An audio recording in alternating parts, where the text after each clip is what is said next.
Hello, and welcome to my YouTube channel, Reading Little Blue Books, out loud, while stoned. In this video, we're going to do part 3 of Little Blue Book number 1066, titled The Forgery of the Old Testament, written by Joseph McCabe, copyright 1926. In this video, we are going to do chapters 5 and 6, and possibly 7 and 8. Because chapters 7 and 8 are rather small. So we will see how it goes. And let's see, what are our chapters? Chapter 5, the mythical history of the Jews. And chapter 6, the truth about the prophets. Possibly chapter 8, or chapter 7, which is pious fiction. And chapter 8, which is conclusion, which is only like a page and a half. So, but first we need to begin with chapter 5, the mythical history of the Jews. Page 39 is where it begins.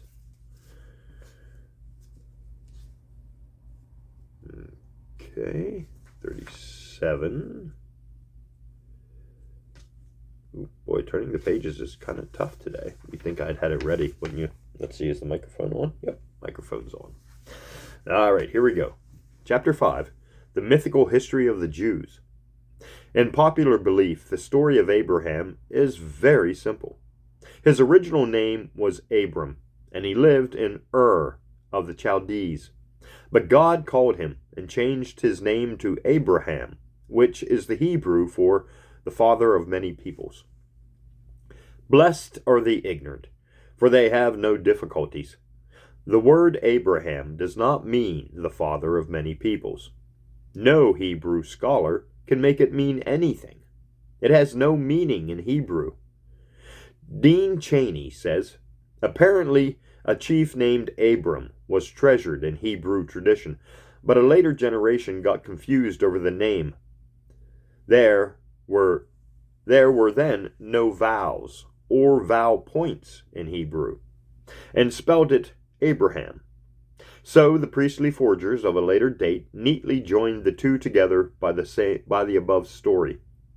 And one trace of their handiwork is Ur of the Chaldees. Abram may have come from Ur, but it was not a city of the Chaldees until ages afterwards, when the legend was written. Abram means high father or great father. Late in Jewish history, he began to be regarded as the ancestor of the people. But most probably, this grew out of a tradition about him. And now, says Professor Sayce and Professor Selim, these old traditions have been gloriously vindicated, and the higher critics shattered. New archaeological discoveries have given us confirmation of the names of certain kings mentioned in the story of Abraham. The good news spread through the religious world like a breath of spring. This is a good illustration of the reasons why critics of the clergy and the religious press are inclined to call them dishonest. They mislead the people. Of the entire story of Abram, only the fact that 3 or 4 kings mentioned are now known to have really existed is confirmed. It would follow only that there was an ancient legend about Abram, but of the whole supernatural story about him, there is not a tittle of confirmation. These supposed archaeological discoveries confirming the Bible are all of that nature. Okay, they're all of that same nature. A few names of kings or alliances or battles in many centuries are confirmed. A vast amount is disproved, as we saw about Daniel. Honest common sense will see in this only a confirmation of the view of the Old Testament which I have given. Those who fabricated it in the 5th century included some older writings which were based on tribal traditions, but what was in those writings we rarely know. And this particular triumph is very modest. One of the royal names discovered is King Kahamarabi of Babylon. Obviously, the same name is Amphel in the Abram story. Religious writers say, It is by no means obvious, and learned Assyriologists ridicule it. Moreover, Hammurabi lived before 2000 BC, and Professor Selim is very much puzzled about this. However, as all that he can offer you in the end is an ancient Canaanitish narrative, which shows us Abram as a valiant Kabri chieftain who followed the fortunes of the rulers of Jerusalem. Perhaps you are not further interested. The Hebrews, who came later to Canaan, appropriated the legend, made this valiant Bedouin adventurer an ancestor of their race, and the priest later decorated this scanty and bloody story with a supernatural halo. Joseph is the next outstanding historical figure. All that lies between him and Abram is a totally unreliable working up of ancient legend for priestly purposes. But Joseph retires with the Kabari chieftain into the very dim mists of ancient legend. You remember how, when Joseph was set nigh, the Egyptian people called before him, "Bow the knee"? It is now certain that this is a fanciful rendering of a word which the ancient translators did not understand.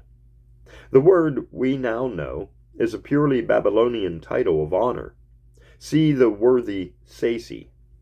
Strange, isn't it, to find an Egyptian crowd talking Babylonian?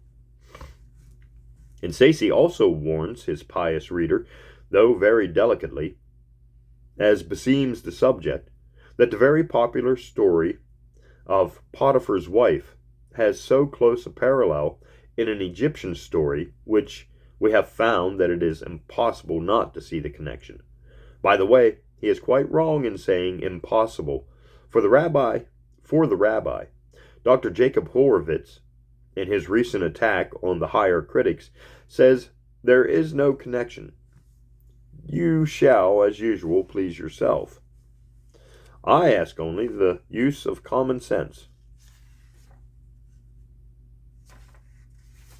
Sasi himself says repeatedly that these zealots are quite as bad as the higher critics. Hair splitters, he calls both groups. This is no new find, but it takes a long time for the discoveries to reach the body of the faithful.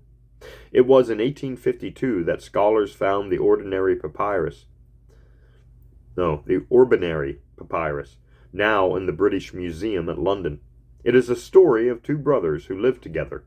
They were working together in the field one day, and the elder, who was married, sent the younger back to the house for some seed.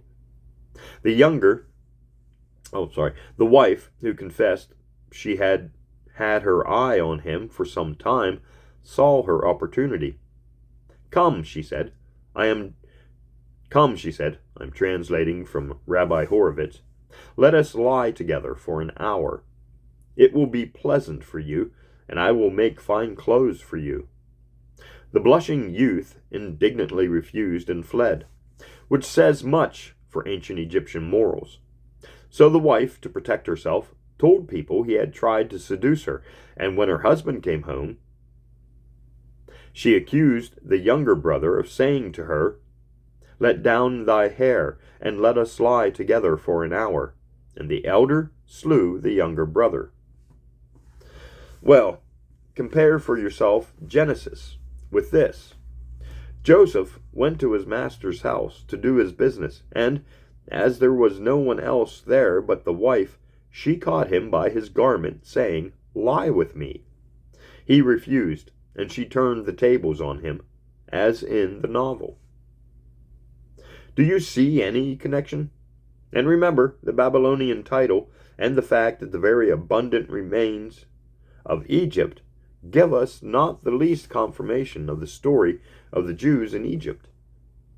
Then remember how Genesis was put together 700 years later. And maybe not pass on. Exodus is in exactly the same position. Sasi, in fact, shows that we know now that if the Hebrews had followed the route there described, they would have passed through Egyptian territory. It and Numbers are a tissue of myths put together for a purpose centuries later. I am, as I said, inclined to believe that some of the Hebrew tribes at least entered the fringe of Egypt, and then wandered in the desert to Palestine. But their story remained oral for centuries, and the account in the Pentateuch is a didactic novel, and Deuteronomy and Leviticus are, we saw, priestly forgeries.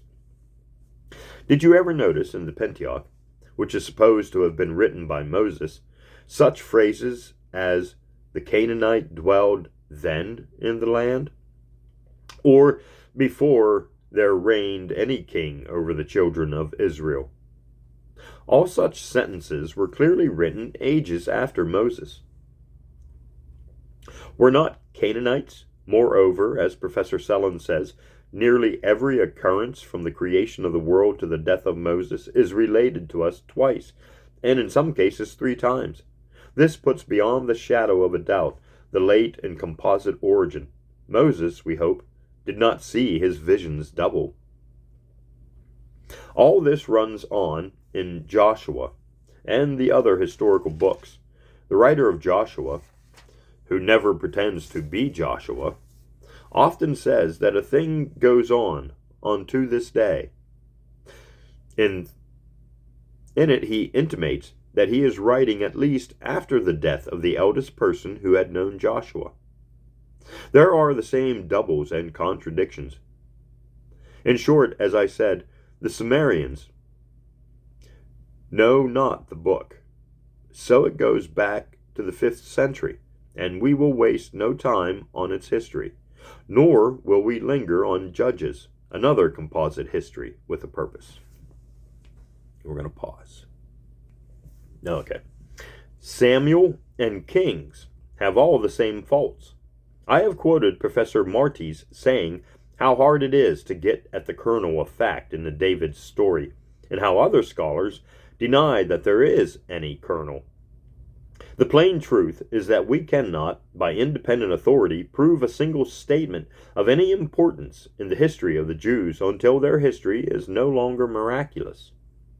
It is a waste of time to try to get a kernel of facts, and it will be far better to show in some detail that even the latest historical works, which ought to be the most reliable, are a series of forgeries, including, in a changed form, ancient traditions, the original form of which we do not know.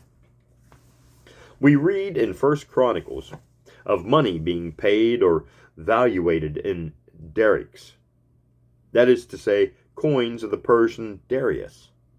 So, obviously, this was written long after 520, the first year of Darius I. We read further that 6 generations had elapsed since Zerubbabel.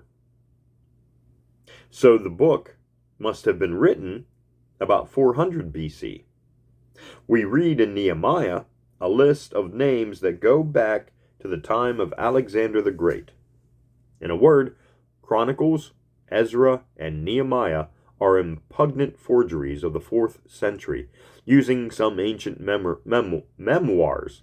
Perhaps there is no proof, but giving a totally false version of the events. We have already seen this in the case of Ezra and Nehemiah, checked by the statements of the really contemporary prophets Haggai and Zechariah. They are full of purposive misstatements. Dean Cheney says that the redactors' own contributions are largely inventions, and that this is especially true of what they say about the return of the Jews from Babylon and the rebuilding of the temple. Zechariah plainly shows that the exiles were still in Babylonia when the temple was rebuilt. Yet the author, or what is politely called the redactor, and impolitely called the forger of Ezra, gives us a glowing description of 42,360 Jews, with 7,337 servants, 200 singing men and women, and great troops of horse and treasures of gold. Incidentally, As we saw in the first chapter, only about 4,000 men had been deported. We are asked to believe that in 2 generations they grew on the fertile plains of Babylon to 42,360, and thousands never returned. And in those days, a population took several centuries to double. We have, in fine, seen the value of the history of Ezra, the ready scribe bringing forward the real law of Moses. Even the 42,360, the nucleus of his large audience, presumably, were astonished at it. No serious scholar doubts that it was redacted in Babylon by the priest. Redaction or recension is the scholarly word for those things. In our own degenerate age, a redactor would be accused of forgery if he added 1 line to the writings he was editing.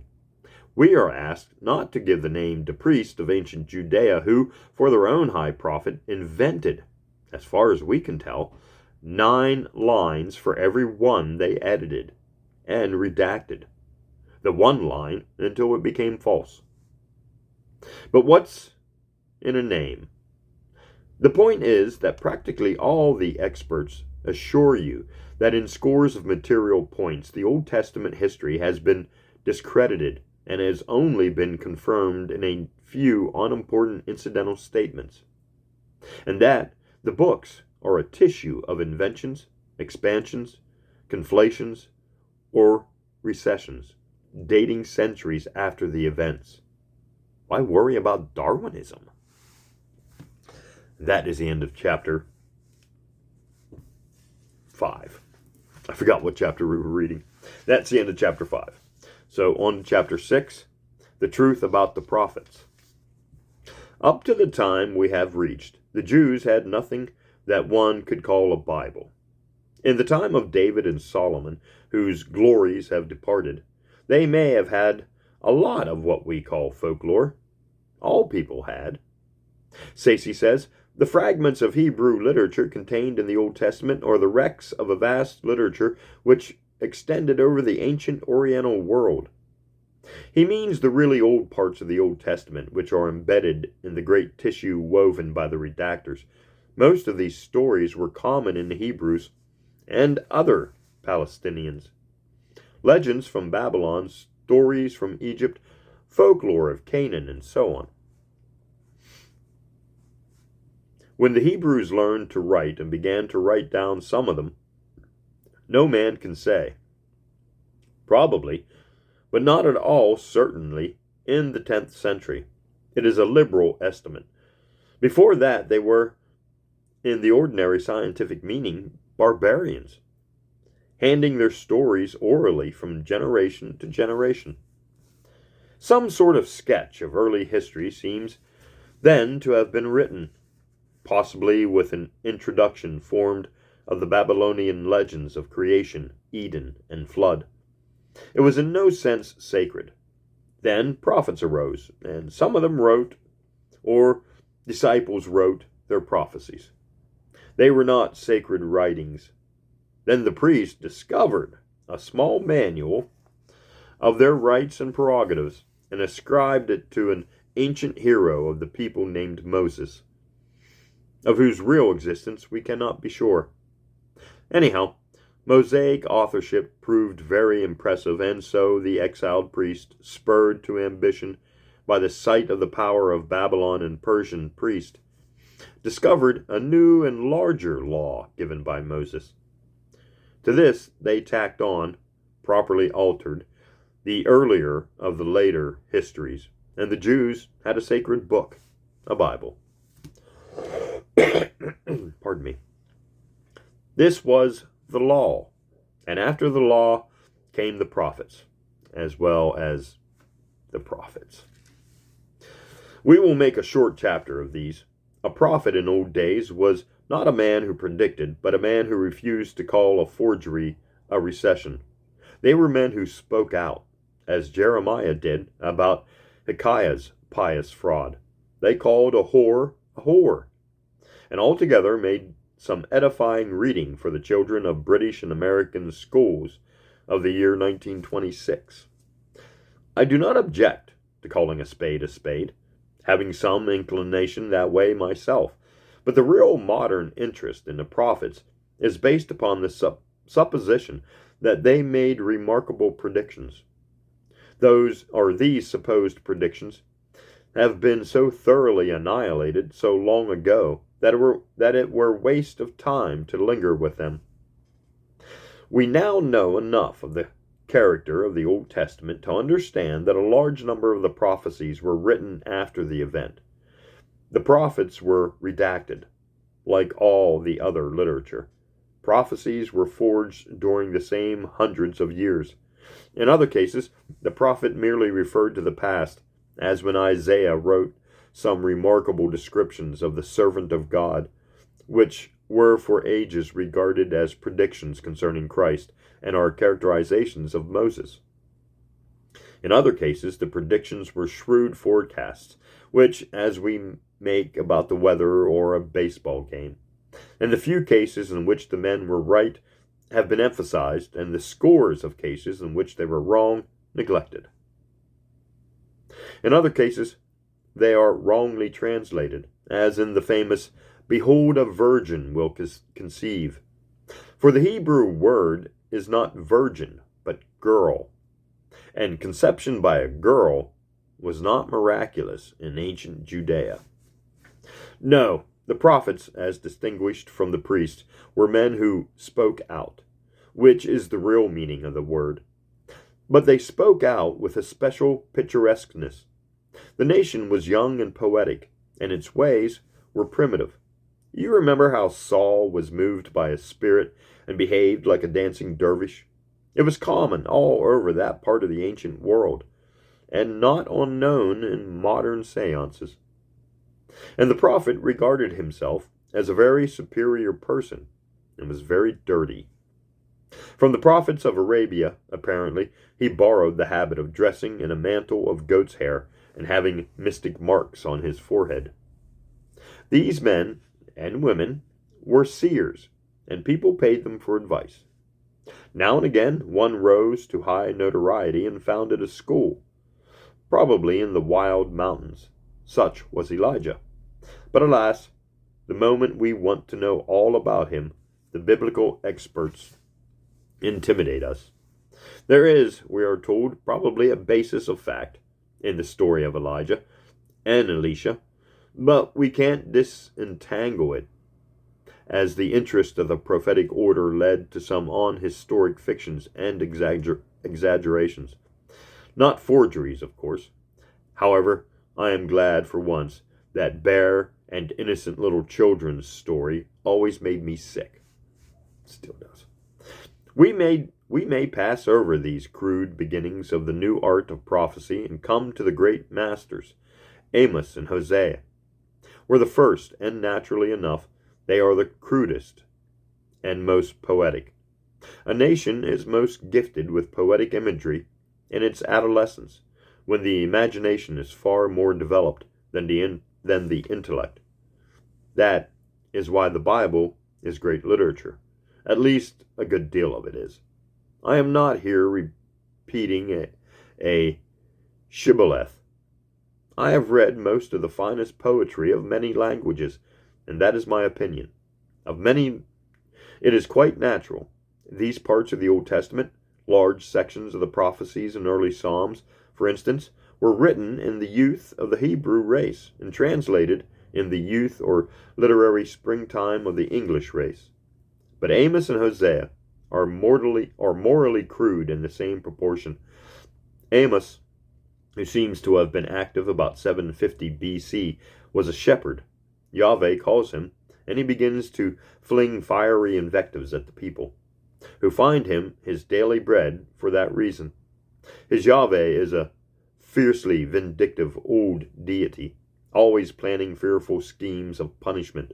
The great sin is what the translators honestly call whoredom, which hurts the feelings of the modern professors. Judea, the one land, some think, which did not lie in darkness and the shadow of death, seems to have been full of horrors. in spite of polygamy and concubinage. And, figuratively, the great collective sin of the nation is whoredom, a courting of false gods, whose existence is not denied. The Hebrews had to have monotheism drilled into them. Hosea, who was active in the northern kingdom about the same time, or about 750 to 725, is a shade worse. The call of Yahweh to him was, he says, "Take unto thee a wife of whoredom, and children of whoredom, for the land doth commit great whoredom." It seems clear, and is generally believed, that he literally obeyed the divine command and learned to love the girl. But Israel's sins fire him, and he pours it out volcanically. It is really funny to reflect that pious people have read for centuries these scorching descriptions of the morals of Judea, yet have continued to believe that the Hebrews alone saw the light. We know that Egypt was then as moral as Minnesota is today, and that in Babylon they drowned people for adultery. Hosea ends, however, with a really fine bit of poetry. To read the Bible intellectually, you must read the books in their chronological order. You may not be able to pick out the earlier fragments from the Pentateuch and historical books, and you must remember that even such books as Amos and Hosea were redacted. But taking the books as a whole, read first Amos, then Hosea, then Isaiah, who seems to have been called about 740 BC. Here, however, you strike a glaring instance of, are we to call it forgery, conflation, or what? The book of Isaiah, as we have it, is the work of two totally different writers, separated from each other by 2 centuries. It would be foolish to think that a competent Hebrew scholar cannot detect this. It is as easy as it would be to separate the parts if somebody now made a joint work out of a Massachusetts divine of the early 18th century and the Reverend Stratton or Dr. Riley. The style, diction, and whole personality are strikingly different. The real Isaiah seems to have been a man of good social position and education and keenly interested in politics. He was pro-Assyrian, and he was opposed by the pro-Egyptians at court. His opponents won, and Judea cast off its allegiance to Assyria and turned to Egypt. "Very well," said Isaiah, "this is what you may expect."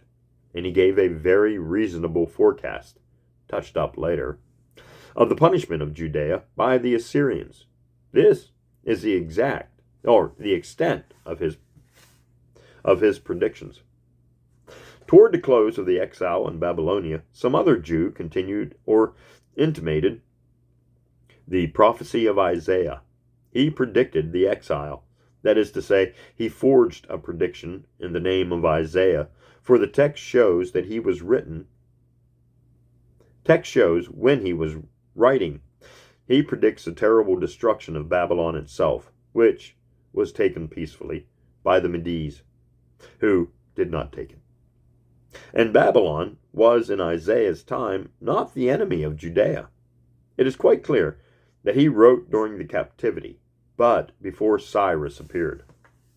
His language and religious ideas are quite different from those of Isaiah, but the two have been pieced together in one book. The critics politely call him Deuterio Isaiah, which means second Isaiah. Shall we call him the forger of half of Isaiah? 30 or 40 chapters of it, including those most quoted. Next, you take the second major prophet, Jeremiah. He is described as one of the gentlest of men, though, as we saw, he told Hilkiah in very good Hebrew that his new book was a lie. However, Judea was still so wicked and perverse that the permission of the prophets touches its deepest note in Jeremiah. Generally, the predictions of these prophets took the same general shape. The Jews were going to be fearfully punished. Rebels generally were in those days. But the Lord would someday rehabilitate them. There is still time for the fulfillment of the latter part. Jeremiah was the son of a priest and was called in the year 626. We ought to have considered Micah before Jeremiah, as he is supposed to have been a contemporary of Isaiah. But as his work is really not worth considering from our priest's point of view, and is hopelessly adulterated, we pass on to the famous Ezekiel. The critics say that he is far less attractive than Jeremiah, who is the typical dismal prophet of all literature. So we may not be disposed to linger long in his valley of dry bones. He was a priest of the sterner type, and was probably deported to Babylonia in 597. He spat the coldest fire that prophet ever erupted, a man of incandescent zeal for religion as a system of church observances, but of fantastic imagery and poor diction. Nothing but a blind zeal for the Word of God could enable any modern person to be interested in him. The rest of the prophets are not worth noticing. Joel, probably the name was prefixed by the redactor, or forger, out of his own head, says a learned divine. Malachi, a clumsy misunderstanding of a name, says another divine. And Obadiah, most probably a fictitious name, says Cheney, are 5th or 4th century forgeries. Nahum, Habakkuk, and Zehenna are very unimportant dervishes of the 7th century. Haggai and Zechariah are genuine prophets of the 6th century, who, as we saw, prove that Esdras is a liar. As Jeremiah said, the prophets need not detain us further. With the prophets, however, we may consider the book of Psalms. The Psalms of David, they are called, and the writings of them repeatedly represent that they were written by King David, as in the close of Psalms. There is not a scholar in the world who now believes that any of them were composed by David, taking advantage of the statement, which we now know to have been written centuries later, that David was a harpist. Later Jewish writers often attributed their songs to him, but internal evidence and the language itself show that they are a collection of songs or chants composed mainly 500 to 700 years after the time of David, as late as the 2nd century BC. It was a much disputed question amongst the Jews if David was really the author. Now everybody in Tennessee knows that he was. The psalmody was a string instrument used by the Jews, so any kind of song or hymn sung to it was called a psalm. Even the light songs composed for wedding feasts, which were very giddy occasions in the East, were sung to the psalmistry, and we therefore find that some of the psalms were simply poems to be sung at a royal marriage festival. The whole book is, in fact, merely what we should now call an anthology of Jewish poetry. Some psalms are taken word for word from Samuel. Others are actually addressed to the king, and it was always quite absurd to suggest that the author of these was David or Solomon. There is only one that could possibly be considered as going back in parts to the time of David. That psalm is taken bodily from the Egyptian liturgy.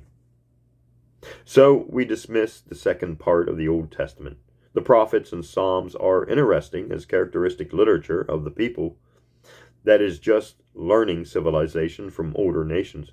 Some of the psalms in particular are so crude and bloody in their sentiments that the Church of England has lately debated in solemn conferences whether it ought not to admit them from its services. Of inspiration and revelation there is no question. They are monotheistic. But Egypt had found monotheism 4 or 5 centuries before the earliest prophet or psalmist appeared, and monotheism was a truism when the bulk of them were written. Oh, and that is the end of chapter 7. No, chapter 6, sorry. And chapter 7 Yeah, we're just going to go on because it is like 3 pages. So, chapter 7, Pious Fiction. We are now in a position to estimate the sincerity of the plea of those who ask us to keep the Bible in our modern schools. Sometimes they urge this because it is great literature. Open your Bible at page 1 and see how far you have to read, how many days you have to read before you come to a page that would be honestly called great literature.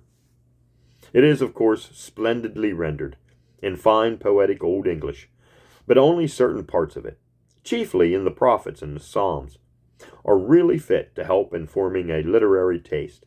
Those parts are for adults, not children. This plea is not sincere. But it is usually said that the Bible is invaluable as a unique record of the evolution of a people and its religion. We now realize how insincere this is. The people who made the plea are precisely those who reject the inspiration of the Bible, or they would not plead for it in this way, and are aware of the results of critical work. They know well that the order of the books in the Bible is as far as possible from a chronological order, and that the story of the religious evolution of the Jews, which the Old Testament in its present form tells a priestly forgery. The facts were quite different. The reader may find it useful if I sum up for him the real chronological order of the Old Testament, as far as we have now analyzed it. The first books, but touched up later, are Amos and Hosea. It is possible that the Yahvist and Elohist narratives, which are blended in the early books, are just as old, if not a little older. But you would have to consult the learned works of biblical experts to get these more or less in their original form. Even then, they are merely very unsafe tribal traditions, such as we find in all nations at that stage of development, with a preface consisting of an old Babylonian legends about the early history of the world, and they are now lost in a tissue of priestly fabrications of the 5th century, and have been deliberately falsified in what they say about early religion.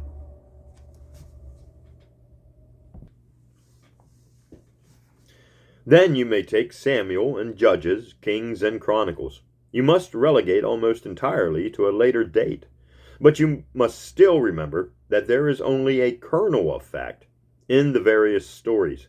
Jeremiah, Micah, and the real Isaiah, if you can pick them out, come next. And you find yourself as far as the Babylonian captivity with only as much real history, especially of religion, as would fill 10 pages of the Bible. Ezekiel, the second Isaiah, Haggai, Zechariah, and the crowd of unimportant minor prophets, and many of the Psalms cover the next stage. But by that time, you are in the great age of forgeries, and you must go warily. The truth is that it is particularly difficult to trace the religious development of the Hebrews, who Yahweh originally was, or what the name means. There is no agreement whatever. It is quite generally agreed that the Hebrews were at first polytheistic. Some think they had human sacrifices, but we cannot say when they became monotheistic. Their story has been too zealously redacted. In any case, the transition was very gradual and slow, the priests and prophets taking centuries to tear the people away from their popular high places and Palestinian gods. Phallic elements were very pronounced in their religion. All that we know for certain is that in the 6th and 5th centuries, the priests made 2 resolute campaigns, mainly relying on forgeries, and created the religion of Yahweh as the Old Testament at present and quite falsely reflects it. But this is never the final stage. As I say in The Origin of Religion, Little Blue Book number 1008, the facts of human evolution quite plainly tell us that the normal and universal development is spiritual belief, animism, polytheism, monotheism, and atheism. The Jews, before their national existence was destroyed, never became sufficiently advanced in culture to reach the last stage. But the later books of the Old Testament show how they were approaching it. Babylonian and Egyptian influence had given them cosmic legends, monotheism, and an elaborate priesthood and ritual. Now, Persian and Greek influence began, and the Jews got as far as wisdom books, with much skepticism. Many of these later books are just pious fiction, with or without a purpose. Ruth, which is put amongst the historical books, was written centuries after the events it describes. The writer quite openly professes to tell a story of remote days, and the language and general atmosphere and blunders about old names indicate that he lived about the end of the 6th century, after the return of the Jews from exile. One of the burning questions was marriages with foreign women, and this topical story was written as part of the controversy. Job has troubled commentators in all ages. Even the early critics were puzzled about its aim, as there is really no solution to the problem of evil in the book. We now see that there is no purpose at all, as the book does not come from a single writer. Like Topsy, it grew, it was made. The original nucleus or group of speeches seems to have been written about 500 BC, and additions were made to this for the next 2 centuries. The first author seems to have been an Egyptian Jew, and so in a position to write freely about God. Even the old rabbis often held that there was no such historical person as Job. The curious name Job seems to be an ignorant corruption of the name of the Babylonian Adam, Eabani. Daniel and Jonah we have already seen to be mere pieces of pious fiction. Tobit and Judith, which are in the canon of the Roman Catholic Bible, are in the same class. I remember well the nervousness and fear of the higher authorities with which Catholic scholars began, 40 years ago, to ask if any errors could be admitted in the Old Testament. Even the learned Cardinal Newman solemnly asked, "Are we bound to believe as an historical fact that Tobit's dog wagged its tail, as is stated in the book?" We now see clearly that Tobit was written probably in Egypt, only about 100 years before Christ. Judith was written about the same time. The writer has scarcely even an elementary knowledge of the period he deals with, and in the case that critics generally do not profess to find so much as a kernel of facts. The first book of the Maccabees, also in the Catholic Bible, is a fairly honest late history. The second book, a quite untrustworthy work, written after the death of Christ. The books of Esdras, of the Catholic Bible, are fictitious continuations of chronicles, and even worse. Esther, a very popular book in the Protestant world, suggests curious reflections on human nature. The morality of the book is abominable. Esther is the ancient Oriental woman at her worst, crafty and vindictive. The vengeance of the Jews would, if it were true, be one of the most shocking episodes in the Old Testament, which is saying much. I calculate that the author makes the Jews slay, in sheer revenge, about 100,000 Persians. But the historian has even more to say than the moralist on such matters as this, and he pronounces the book a clumsy forgery of the 2nd century. The language of the author, and his complete ignorance of Persian life, as Persian scholars tell us, confirms this. The names are ridiculous, and the supposed events are a tissue of improbabilities and impossibilities. Again, the critics despair of finding a kernel of fact, but as the author pretends that he is writing authentic history, we have no option but to put him amongst the forgers. Next, we have the group of books, Ecclesiastes, Ecclesiastes, and Wisdom, the latter two in the Catholic canon, which reflect the coming of Greek influence. Ecclesiastes is one of the strangest books that is ever included in a sacred collection. The author is an Epicurean philosopher. He believes in God, but is an agnostic as to a future life. Over and over again, he expresses his skepticism, so that the one verse which does profess belief in a future life is palpably part of the retouching which, as we can trace, the book suffered later at Orthodox hands. The writer disdains the temple sacrifices and constantly urges his readers to eat and drink and be merry while the sun shines. He was probably a Jew living in the new Greco-Egyptian city of Alexandria about 200 BC. We will not call him a forger, as his assumption of the name of Solomon would deceive nobody. Proverbs is much earlier, probably going back to the 4th century, when Greek influence began. But the Wisdom of Solomon, or Ecclesiasticus, is a work written in Greek in the 1st century before Christ by another Alexandrian Jew. It has, significantly, no hope of a Messiah, but it has plenty of Greek philosophy, which was not born until 5 centuries after Solomon. But the most curious and entertaining book of the whole Bible, and one of the finest and most genuine pieces of literature in it, is the Song of Solomon.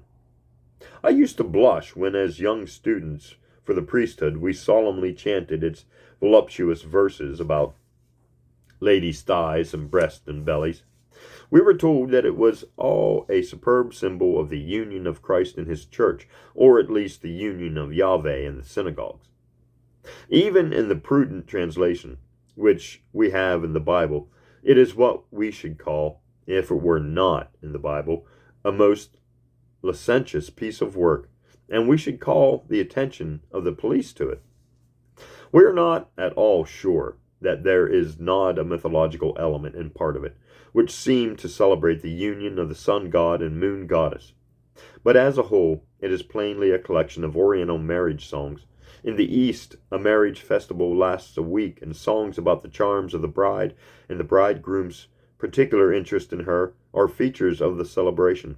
Some of these songs may be quite old, but others include Persian and even Greek words, so that the collection must belong to about the 4th century. By the time the forged historical works had made Solomon and all his glory and his wives very popular amongst the Jews, and an aspiring author could not do better than borrow his name. As far as we can recover traces of Solomon through the mists of time, a petty king living in a third-rate Oriental mansion, he was quite capable of writing this, though not quite in such grand language, about a young lady's navel and belly, and so on. We bowdlerize Hamlet, where the prince talks to Ophelia, and we read solemnly to our children from the song, "He shall lie all night betwixt my breast," etc. That's in chapter 7. Now on to chapter 8, conclusion. That is the true Old Testament. Let me conclude with just a word about the higher critics. I have here and there in this book poked a little fun at these higher critics for the timidity with which they invent polite and obscure words, where the word forgery best meets the case. One understands their position. In part, they depend upon the less educated body of the churches. All are ministers of religion and clerical professors. And in part, they generally shrink from injuring what they call real religion by too outspoken a description of the way in which the Bible was imposed upon the world. But I have a great admiration for these scholars, and I would suggest to any religious reader that, when he prefers the violent and ignorant language of some very poorly educated preacher to their most learned and conscientious labors, he is playing with truth. I have, in this short space, crowded enough of their literary analysis of the Old Testament to show any person that it is solid, scientific, indisputable work. Payne and Ingersoll, both still well worth reading, made a common-sense analysis of the Old Testament. Even their work is indisputable. But all the resources of learning, philology, archaeology, and history have since been applied by sincere Christian scholars to a deep analysis, and common sense still approves the work and the conclusions. The higher critics are very learned men. Their critics are very far from being learned men. Common sense tells you what to do, if you care about the truth of your opinions. But I have shown sufficiently that the Bible, properly read, itself exposes its weaknesses. We ought not to pass to the New Testament for that, however, and to complete our understanding of the Old Testament, we need more knowledge of the great civilizations which educated Judea and prepared the way for Christianity. In morals in ancient Babylon, religion and morals in ancient Egypt, and life and morals in Greece and Rome, we survey this ancient world and learn the surprising discoveries which have in recent years entirely altered our estimate of it. And that is the end of Little Blue Book, number 1066, titled The Forgery of the Old Testament, written by Joseph McCabe, copyright 1926. Thanks for listening, and join me in the next Little Blue Book.